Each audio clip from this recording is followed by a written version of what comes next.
Welcome to the Roadmap to Secure Love. In today's episode, Kim and Kyle discuss the power of vulnerability in committed relationships and how opening up can deepen emotional connection. Let's dive in. I had someone reach out to me asking about vulnerability for men, particularly in romantic relationships. How much do I share? What do I not share? And they kind of in the email reported that, well, there's a lot of evidence that if men are vulnerable, they lose respect, they lose erotic desire from that female partner. And so Kim and I really wanted to dive deep into in committed relationships, what we see as couples therapists, what we see in relationships, and really unpack this pattern that have so many people kind of struggling, and even messages men get in the manosphere about how to not be vulnerable, how to not be needy so they're more attractive, and really unpack this so we can see it through an attachment lens and see what Kim and I see in our rooms. Yeah, Kyle, when you told me about this, I was like, what is happening? There are actually people out there that are telling men, do not be vulnerable to women if you want to keep the relationship. Mhm. Like, I was just like baffled by that. Why were you so baffled by that? Well, because that's not what we want at all, right? We want men to show up and to be vulnerable and to be known. Now, there's layers to this. So can we talk Yep, about the layers here for a minute, Kyle? let's do it. Because we do want men to be vulnerable, transparent, to cry in front of us. We do not want to be their mothers. Mhm. So what does that mean? What that means is I want to see my partner cry and be upset and be vulnerable and talk about his fears and his concerns. But if I never get to do that back, Mhm. then basically I just have another kid, Right. right? I'm just another caregiver. Mhm. So it's about being able to hold each other in our sadness, hold each other in our vulnerabilities. You're vulnerable, I'm vulnerable. Mhm. You struggle, I struggle. It's not just me just sitting to listening to you struggle all day, and you can't have, any kind of strength for me when I'm going through it. Mhm. That's the layer. Right. And this is what I think is important is there's kind of this spectrum, which we can look at kind of even the attachment theory spectrum of kind of anxious attachment, avoidant attachment. Anxious is really kind of, I need you, be there for me, show up for my emotions, help care for me. And really kind of that place, which is kind of what you're touching on. And then there's the avoidant, which is I'm emotionally unavailable, right? Which you and I are going to cover in a little bit. But with this part, what you're talking about, if I am anxious, if I'm distressed, that's not the problem. The problem is that becomes the only focus is all about my feelings. And as the female partner, if you are the stepping in this caretaker role and your struggles, your stress, your needs are not getting paid attention to, or not getting space, are not getting cared for, are not getting connected with, it all of a sudden feels like a child parent relationship. And that is not erotic for anyone. And that does lose emotional respect because we feel like, oh, I'm here for you, but you can't show up for me. This is messed up. And so that's the catch in that pattern. Whereas, yes, some people are like, well, don't share your feelings, don't be vulnerable, don't cry, and you'll avoid that, which takes us more to that avoidance spectrum. But really, at the heart of this, what Kim and I see is when men are vulnerable and actually open up and cry and let their partner see these vulnerable parts, their partner softens too. Their wife softens. Their wife is caring, actually listens more, has more respect because they're like, wow, this man can be vulnerable and can still be strong. And let me in to see where he struggles. Let me in to know kind of his history. Let me know what's hard for him, and he can show up for me when things are hard for me. We're in this world together. Yeah. That is what they're often seeking. And that's what Kim and I are creating in our active couple sessions with heterosexual couples. Yeah. And you know what I've seen? Like literally, I'm in session with a heterosexual couple and they're like gridlocked, right? Mhm, They're fighting, I'm trying to map the cycle, I'm trying to help them understand one another. And then all of a sudden, the husband gets overwhelmed and starts crying. mhm, And I've been trying to get the wife soft for like the last 30 minutes, you know? And all of a sudden, she just gets soft and tender. And she reaches for her husband and says, I didn't know. mhm, I never see this part of you, and I didn't know. mhm, And it becomes a different conversation because what she's seeing is his heart. When we are in committed relationships, I don't know about you, Kyle, but I want to know all about my partner and I want them to know all about me, right, right? I want to know all about all the integral parts of them, good, bad, ugly, somewhere in between. And I want that in return. That's love. mhm, But if I have to shut that out because I have to be a certain way, mhm, then I shut off a part of me and it's harder to tap into eroticism. It's harder to get soft with your partner. mhm, In these cases, the wife is like, all I needed to know was that he felt something, and I didn't know this was such a big deal for him. It's not that big of a deal for me. So let's tend to him who's crying here in the room. mhm, And all of a sudden, everything shifts. right.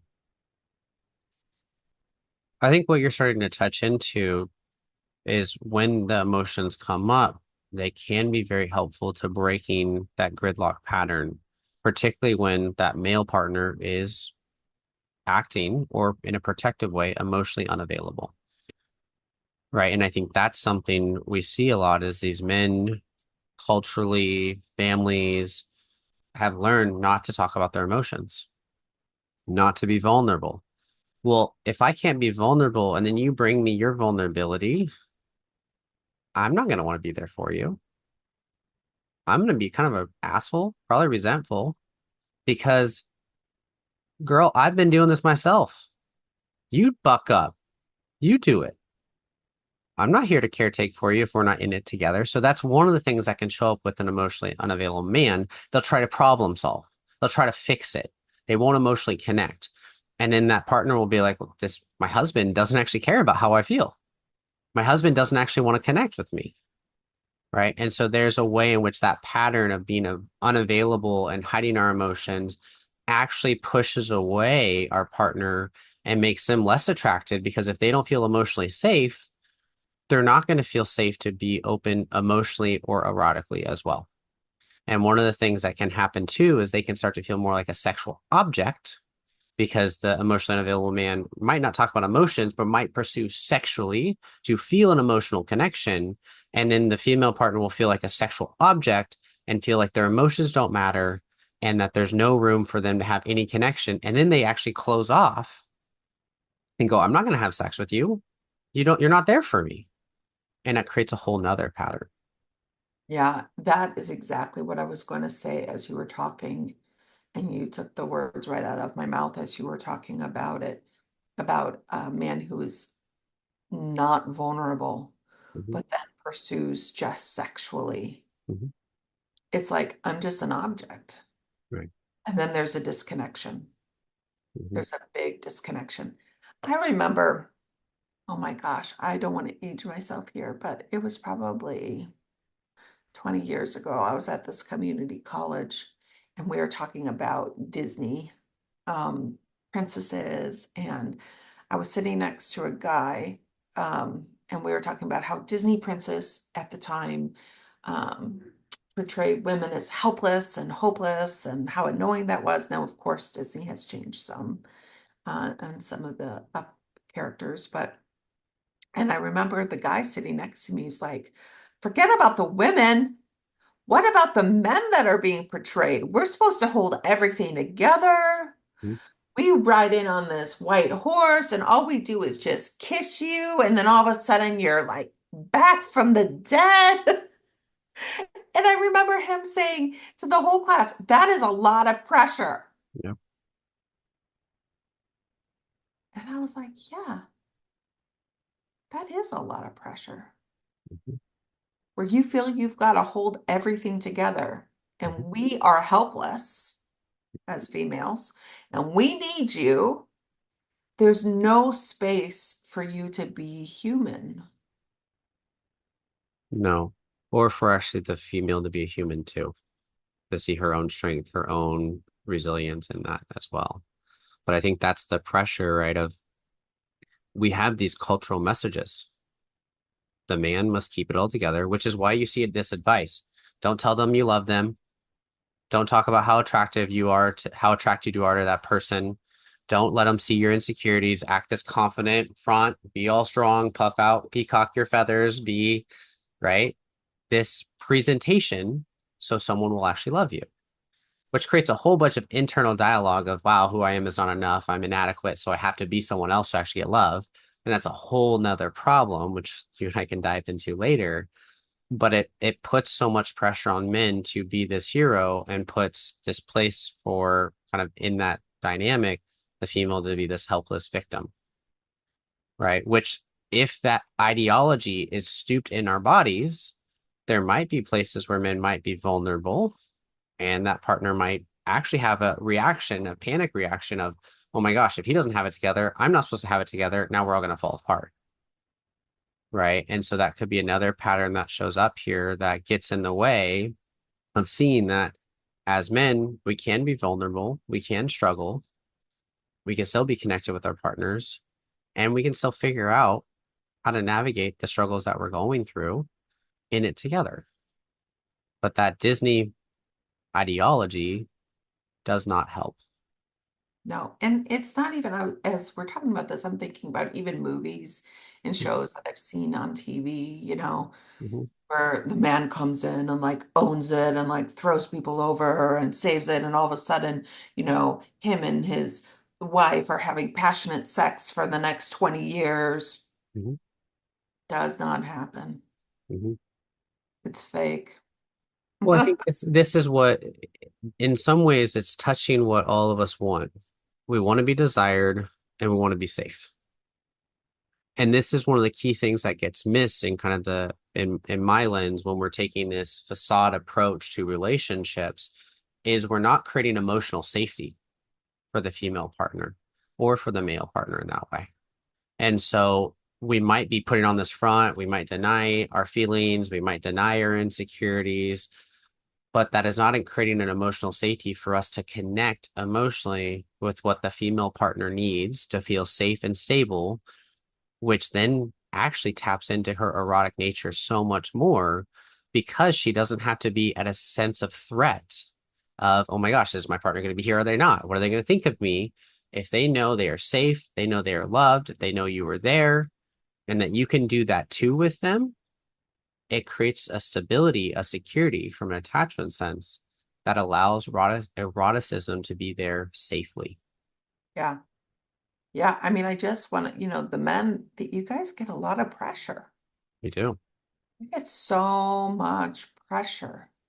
You just want to kind of like take that and say it's okay to be wanted. It's okay to feel strong. Mhm. It's okay to take care of your partner, and it's okay to be vulnerable. It's okay to say no. It's Mhm. okay to cry. It's okay to say I can't. And if you allow those things for your wife too, you'll have the best relationship, Mhm. right? Because then I don't feel like I'm caregiving you and being your mother. Um, I'm feeling like I have a partner who I see, who we are a team. Mhm. We are a team, not only just about managing the kids and when to buy a house and when to get a car. No, we are a team in life. You're suffering, I got you. And when I'm suffering, you got me. We are a team. Mhm.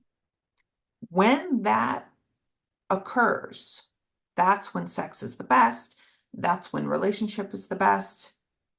When we're a team, we can both be broken and we can both be healthy. Mhm. Now, this is in committed relationships. Yes. We gotta, next podcast, Kyle, we gotta dive into dating relationships Mhm. and how that plays out, because there's a lot of anxiety there about like making sure we all want to be liked, Mhm. We want to be desired. Yeah. of course. So how do we do this in a realistic way? Mhm. Be honest with our emotions and be honest with our um, strengths. Right. And so we will definitely do that podcast talking about dating relationships, how attachment styles might show up, how that might show up with our emotions and some of the other dynamics that will show up. And in committed relationships, which we're focusing on here, when we are insecure and we put on a front to act better than we actually are, it creates a lot more disconnection, insecurity, stability, and eroticism. And so when we can be vulnerable and we can let our partner see who we are, our struggles, and we can also be there for them in their struggles, it creates emotional security in the relationship that makes it feel like it's us against the world. That creates a lot of security between partners and is the foundation of a playful, erotic relationship and respect. Because I know push come to shove, you got my back. I know push come to shove, I got your back, and we're in it together. And that is where that vulnerability is so important, because when we're not letting our partner seize that, they're going to question if we have their back, and they're going to question if we actually let them in. Mhm. And this is what Kim and I see in our work with couples, is that partner who's a little bit more walled off is the other partner does not know if their feelings matter, don't know if what they're going through matters. And it's not until that partner is able to melt a little emotionally and show up more vulnerably that they have a much more secure, a much more stable, and a much more passionate relationship. And so for those of you in a committed relationship who might have got this messages about don't be secure, you don't be insecure, don't talk about that, don't talk about your fears. It's in how you bring it to your partner to let them see this is what I'm struggling with, that allows them actually to see you and meet you and work together to create that secure relationship. Today, we uncovered key ways to foster intimacy. 1. Embracing vulnerability. 2. Balancing emotional support. 3. Breaking gender stereotypes. And 4. Creating a secure team mindset. These steps can lead to a deeper, more connected relationship. Follow the roadmap to secure love on Apple, Spotify, and YouTube. Sign up for the Secure Attachment Path course to learn practical tools for building secure connections. Link in the show notes. Until next time, stay connected and keep listening with love.